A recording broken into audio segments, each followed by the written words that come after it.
अस्सलाम वालेकुम फ्रेंड्स। आज हम देखेंगे कि किस तरह से हम रेगुलर एक्सप्रेशंस को कॉन्टेक्स्ट फ्री ग्रामर में कन्वर्ट कर सकते हैं। इससे प्रीवियस लेक्चर में हम देख चुके हैं कि रेगुलर एक्सप्रेशन है क्या, कॉन्टेक्स्ट फ्री ग्रामर क्या है और इनकी क्या क्या डिफरेंट प्रॉपर्टीज़ हैं। अगर हम चॉम्स्की हायरार्की को देखें तो आपके पास जो लीस्ट पावरफुल है that is regular languages, then you have context free languages, then context sensitive language and recursively enumerable languages. अब अगर आप देखें तो जो रेगुलर एक्सप्रेशन है, रेगुलर ग्रामर है, वो सबसे लो पावरफुल है। उसके बाद आपके पास कॉन्टेक्स्ट फ्री ग्रामर है, इसकी पावर ज़्यादा है as compare to regular then context sensitive. तो उसका मतलब ये है कि जो प्रॉपर्टीज़ आपके पास रेगुलर एक्सप्रेशंस में है या रेगुलर ग्रामर में है, वो सारी प्रॉपर्टीज़ कॉन्टेक्स्ट फ्री ग्रामर में होल्ड कर रही होती हैं। तो उसका मतलब ये है कि आपके पास कोई भी रेगुलर एक्सप्रेशन होगी, आप उसको कॉन्टेक्स्ट फ्री ग्रामर में भी रिप्रेजेंट कर सकते हैं। इसी तरह से अगर कोई कॉन्टेक्स्ट फ्री ग्रामर है तो आप उसको आप कॉन्टेक्स्ट सेंसिटिव ग्रामर में भी रिप्रेजेंट कर सकते हैं, and similarly with recursive enumerable grammar. तो आज हम देखेंगे कि किस तरह से आप एक रेगुलर एक्सप्रेशन को कन्वर्ट करेंगे इनटू कॉन्टेक्स्ट फ्री ग्रामर। इसके लिए कुछ रूल्स हैं। ये एक वेल डिफाइंड रूल्स तो नहीं है, लेकिन एक आपके पास एक वे है जिसके थ्रू आप एक पैटर्न को फॉलो करते हुए रेगुलर एक्सप्रेशन को कन्वर्ट कर सकते हैं इनटू कॉन्टेक्स्ट फ्री ग्रामर। तो उसमें जो पहला रूल है वो ये है कि आपके पास जो भी रेगुलर एक्सप्रेशन है उसमें जितने भी आपके पास टर्मिनल सिंबल्स हैं, उन टर्मिनल सिंबल्स के अगेंस्ट आप नॉन टर्मिनल सिंबल्स की प्रोडक्शन रखें। यानी आप हर टर्मिनल सिंबल को एक नॉन टर्मिनल सिंबल से रिप्रेजेंट करें। दूसरा आपके पास ये है कि आपके पास जो रेगुलर एक्सप्रेशन है उस रेगुलर एक्सप्रेशंस को डिफरेंट पार्ट्स में कन्वर्ट करें, उसको ब्रेक डाउन करें डिफरेंट पार्ट्स में, और फिर उनको आप ग्रेजुअली कन्वर्ट करें इनटू कॉन्टेक्स्ट फ्री ग्रामर।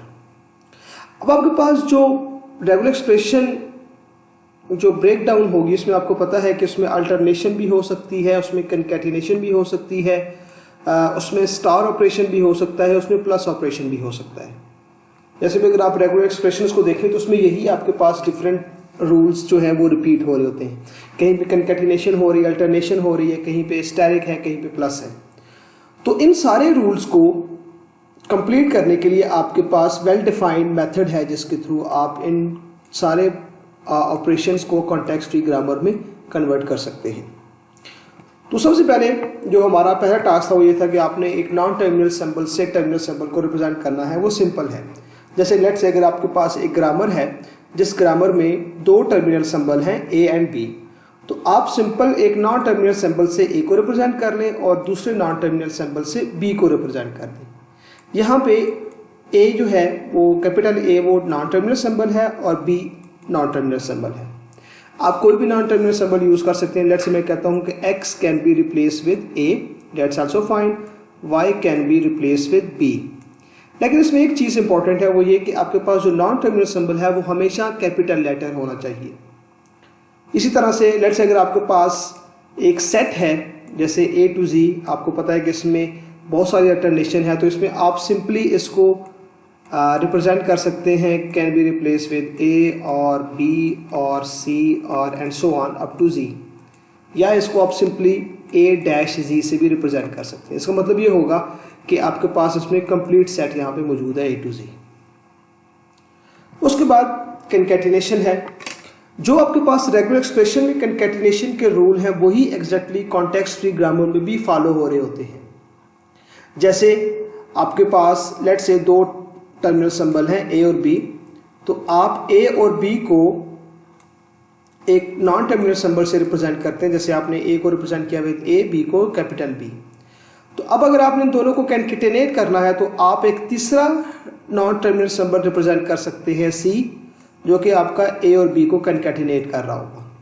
या आप सिंपल इस तरह से भी कर सकते हैं A can be replace with A B. यानी अगर आप ए और बी को अलग अलग डिफाइन नहीं करना चाह रहे तो आप उनको एक ही नॉन टर्मिनल सिंबल में रिप्रेजेंट कर सकते हैं। लेकिन चूंकि मोस्टली ये होता है कि आपके पास जो ए और बी है वो बार बार सेपरेटली डिफरेंट प्रोडक्शंस में डिफरेंट पार्ट्स में अपीयर हो रहे होते हैं, तो हम इनको यूजुअली अलग अलग नॉन टर्मिनल सिंबल में रखते हैं, या आप इसी C can be replace with A B का अल्टरनेटिव आपके पास ये भी हो सकता है कि आप C can be replace with A B करें। तो ये एक ही बात है, क्योंकि अल्टीमेटली A और B ने चेंज हो जाना है विद ए बी। तो ये सिर्फ जी जो आपके पास है ये सिर्फ एक एक्स्ट्रा स्टेप ऐड कर रहा है in derivation of context free tree. इसी तरह से अगर आपने वहाँ पे अल्टरनेशन अप्लाई करनी है तो अल्टरनेशन के लिए क्या है कि आपके पास हर जो नॉन टर्मिनल सिंबल होगा उस हर नॉन टर्मिनल सिंबल के लिए आपको अलग अलग से प्रोडक्शन डिफाइन करनी पड़ेगी। लेट्स से आप A और X और Y लिखना चाह रहे हैं, तो आप इन तीनों को आपको एक ही नॉन टर्मिनल सिंबल से रिप्रेजेंट करना पड़ेगा। यानी स्मॉल a को आप a के थ्रू रिप्रेजेंट करेंगे, स्मॉल x को रिप्रेजेंट करेंगे a के थ्रू, और स्मॉल y को रिप्रेजेंट करेंगे a के थ्रू। तो a जो सिंबल है वो इन तीनों को रिप्रेजेंट कर रहा होगा। या आप इन तीनों को अलग अलग लिखें, या आप ये भी कर सकते हैं a can be replace with a, उसके बाद r सिंबल है, x r symbol and y। ये जो आपके पास एक प्रोडक्शन है ये इन तीनों प्रोडक्शंस के बराबर है। या तो आप अलग अलग से तीन प्रोडक्शन लिखें, या आप एक ही प्रोडक्शन के अंदर आर सिंबल के थ्रू उनको सेपरेट करें।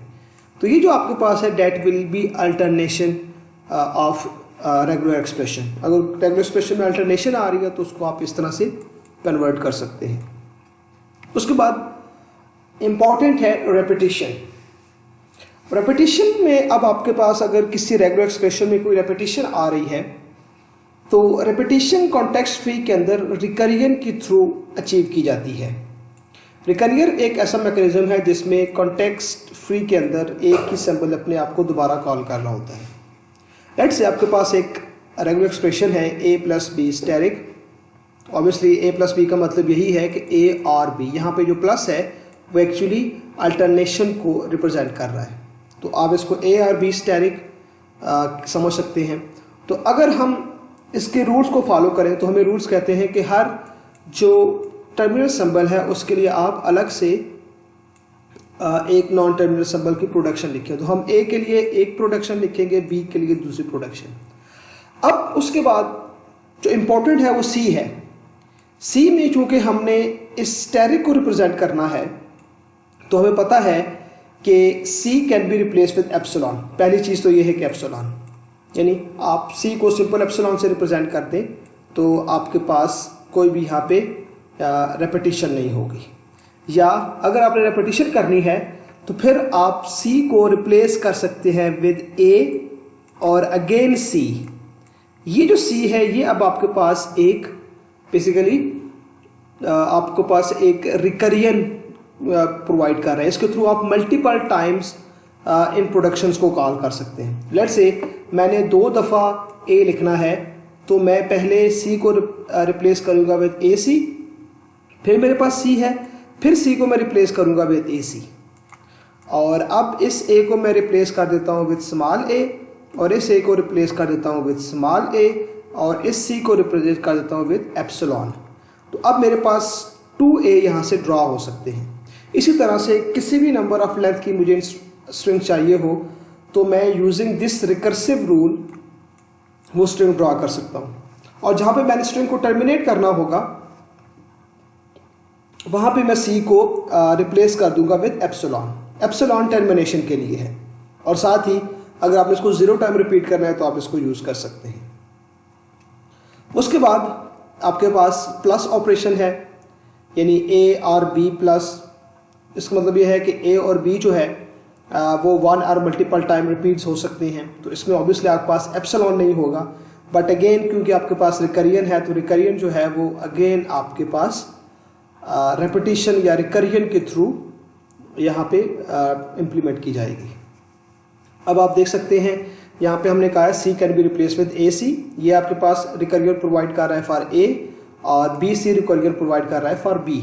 और अगर आप सिंपल A या B को रिप्रेजेंट करना चाहें तो आपके पास A और B की चॉइस है। लेट्स से मैंने सिंपल A स्ट्रिंग ड्रॉ करनी है इस रेगुलर एक्सप्रेशन से, तो मैं C can be replace with A और A can be replace with A। Similarly अगर मैंने सिर्फ B को रिप्रेजेंट करना है तो C can be replace with B and B can be replace with B। तो ये आपके पास एक मैकेनिज्म है जिसके थ्रू आप प्लस ऑपरेटर को CFG में रिप्रेजेंट कर सकते हैं। ओके, अब ज़रा इसको एक एग्जांपल के थ्रू समझने की कोशिश करते हैं। लेट्स से आपके पास एक रेगुलर एक्सप्रेशन है जिसमें a plus B whole asterisk at the rate a to z plus 5। इसमें a प्लस बी जो है वो 0 और मल्टीपल टाइम रिपीट हो रहा है। उसके बाद आपके पास एट द रेट का सिंबल है और उसके बाद a टू z सेट है और ये 1 और मल्टीपल टाइम रिपीट हो रहा है और आखिर में आपके पास 5 है। तो अगर हम जो रूल्स हैं उनको फॉलो करें तो हमने हर टर्मिनल सिंबल के लिए एक प्रोडक्शन डिफाइन करनी है। इसमें अगर आप देखें तो आपके पास 1, 2, 3 और 4 और ऑलमोस्ट 5 टर्मिनल सिंबल हैं, जिसमें एक A है, B है, एट द रेट है, 5 है और एक पूरा सेट है A टू Z। तो हम A को रिप्रेजेंट करते हैं with A, B, then C को हम रिप्रेजेंट करते हैं एट द रेट से और D को हम रिप्रेजेंट करते हैं A R B R C, या इसको सिंपली हम A टू Z से भी रिप्रेजेंट कर सकते हैं और उसके बाद E को रिप्रेजेंट करते हैं विद 5। अब उसके बाद ये है कि अब जो नेक्स्ट टास्क है वो ये है कि आपने इस रेगुलर एक्सप्रेशन को ब्रेक डाउन करना है इन डिफरेंट पार्ट्स। तो अगर हम देखें तो आपके पास a प्लस बी स्टेरिक एक पार्ट ये बन सकता है, उसके बाद एट द रेट ये सेकंड पार्ट बन सकता है, a टू z प्लस ये थर्ड पार्ट बन सकता है और ये आपके पास 5 जो है ये फोर्थ पार्ट बन सकता है, क्योंकि हर पार्ट में डिफरेंट ऑपरेशन परफॉर्म हो रहे हैं। पहले पार्ट में आपके पास 0 और मल्टीपल टाइम रेपिटेशन हो रही है, दूसरे पार्ट में सिंपल आपके पास एक स्ट्रिंग है और तीसरे पार्ट में 1 और मल्टीपल टाइम रेपिटेशन है और चौथे पार्ट में भी अगेन आपके पास एक स्ट्रिंग है। तो जब आपके पास इसके डिफरेंट 4 पार्ट्स बने हैं तो आप इन 4 पार्ट्स को डिफरेंट नॉन टर्मिनल सिंबल्स के थ्रू रिप्रेजेंट कर सकते हैं। लेट्स से मैं इनको रिप्रेजेंट करता हूँ S can be replace with W X Y Z। W जो है वो A प्लस बी स्टेरिक को रिप्रेजेंट करेगा, X एट द रेट को रिप्रेजेंट करेगा, Y A to Z plus को रिप्रेजेंट करेगा और Z आपके पास 5 को रिप्रेजेंट करेगा। तो सबसे पहले मैंने W को कैटर करना है। तो W में अगर आप देखें तो यहाँ पे 0 और मल्टीपल टाइम रेपिटेशन है, तो उसका मतलब ये है कि आपके पास यहाँ पे A और B की रेपिटेशन हो सकती है। उसके साथ ही हमने यहाँ पे रिकर्जन अप्लाई की हुई है ताकि आप A और B को मल्टीपल टाइम यहाँ से अचीव कर सकें। और उसके साथ ही एप्सिलॉन भी है। एप्सिलॉन का मतलब ये है कि अगर आप इसको 0 टाइम रिपीट करना चाह रहे हैं तो आप W को डायरेक्ट एप्सिलॉन के साथ रिप्लेस कर दें। उसके बाद नेक्स्ट जो है वो सेकंड पार्ट है, दैट इज X में अगर आप देखें तो इसमें कोई भी ऑपरेशन परफॉर्म नहीं हो रहा, जस्ट आपके पास एक टर्मिनल सिंबल है और वो जो टर्मिनल सिंबल है वो हमने C से रिप्रेजेंट किया है। तो हम कह सकते हैं X can be replace with C और C बाद में एट द रेट के साथ रिप्लेस हो जाएगा। उसके बाद जो थर्ड पार्ट है वो है A टू Z प्लस और इस पार्ट को हमने Y के साथ रिप्रेजेंट किया है। अगेन इसमें रेपिटेशन है लेकिन इस रेपिटेशन में एप्सिलॉन अलाउड नहीं है, तो हम कहेंगे Y can be replace with A to Z जो है वो D के थ्रू रिप्रेजेंट किया गया है, तो आप कहेंगे D और उसकी रेपिटेशन या सिंपल D। अगर आपने सिर्फ एक दफ़ा रेपिटेशन करनी है तो आप Y के अगेंस्ट D को पिक कर लें। अगर आपने मल्टीपल टाइम रेपिटेशन करनी है तो आप जो dy का प्रोडक्शन है उसको आप पिक करें। उसके बाद आपके पास Z है, तो Z अगर आप देखें तो एक सिंपल सिंबल है जिसको हम 5 है और उसको E के थ्रू रिप्रेजेंट कर रहे हैं, हम कह सकते हैं Z can be replace with E। तो ये आपके पास मेन ग्रामर होगा। अब इसमें अगर आप देखें तो हमने साथ वो प्रोडक्शन भी लिखनी है जो कि इसमें यूज़ हो रही है। A आपके पास यूज़ हो रहा है, that is represented with small a, B is small b, C is at the rate, D is A to Z and E is 5। तो ये जो आपके पास एक कॉन्टेक्स्ट फ्री ग्रामर है ये 100% इस रेगुलर एक्सप्रेशंस को डिनोट कर रहा है। यानी अगर इसमें लेट से मैं एक इसमें स्ट्रिंग ड्रॉ करना चाह रहा हूँ A eight the rate of C5, तो ऑब्वियसली मैंने S से स्टार्ट करना है और मेरे पास जो आएंगे W, X, Y और Z। अब उसके बाद A है तो मैंने W से यहाँ से पिक करना है क्योंकि मुझे एक A चाहिए, तो फिर मैं यहाँ पे उसको चेंज करूँगा विद A W और A को मैं चेंज करूँगा विद A और W को अब मैं दोबारा चेंज करूँगा विद एप्सिलॉन, क्योंकि मुझे फर्दर इसमें कोई भी स्ट्रिंग नहीं चाहिए। उसके बाद आपके पास x है, तो x की कोई भी आपके पास रेपिटेशन नहीं है, x c से रिप्लेस हो रहा है और c जो है वो आपके पास @ से रिप्लेस हो रहा है। इसी तरह से y जो है, y के अगेंस्ट आपको c चाहिए, तो y जो है वो रिप्लेस हो रहा है सिर्फ वन टाइम d के साथ, क्योंकि हमें सिर्फ एक चाहिए, तो हम इसमें रेपिटेशन नहीं लेंगे, हम कहेंगे d, और d आपको चॉइस दे रहा है A to Z, तो हम यहाँ पे c को पिक करेंगे A to Z से, और यहाँ पे z जो है वो डायरेक्टली रिप्लेस होगा विद e, और e जो है वो डायरेक्टली रिप्लेस होगा विद 5। तो ये इस तरह से आप इसको इसमें ड्रॉ भी कर सकते हैं, इसको पार्स भी कर सकते हैं यूजिंग दिस ग्रामर। इसमें एक और चीज़ इंपॉर्टेंट है कि आपके पास एक जो रेगुलर एक्सप्रेशन है उसके अगेंस्ट मल्टीपल ग्रामर्स हो सकते हैं जो कि सेम टास्क परफॉर्म कर रहे हैं। यानी ये हो सकता है कि आपने यहाँ पे x के बजाय डायरेक्ट @ लिख लिया हो, z के बजाय आपने डायरेक्ट 5 लिख लिया हो, तो अब बस सिर्फ w और x बचेंगे, तो फिर wx की 2 प्रोडक्शन आएंगी, फिर आपको z की प्रोडक्शन नहीं चाहिए होगी, सो w और y की प्रोडक्शन आएगी, आपको z और x की प्रोडक्शन रिक्वायर्ड नहीं होगी। तो इससे आपके पास जो रेगुलर जो CFG है इसका साइज कम हो जाएगा। तो ये एक मैकेनिज्म है जिसके थ्रू आप किसी भी रेगुलर एक्सप्रेशन को कन्वर्ट कर सकते हैं into equivalent context free grammar. Thank you so much.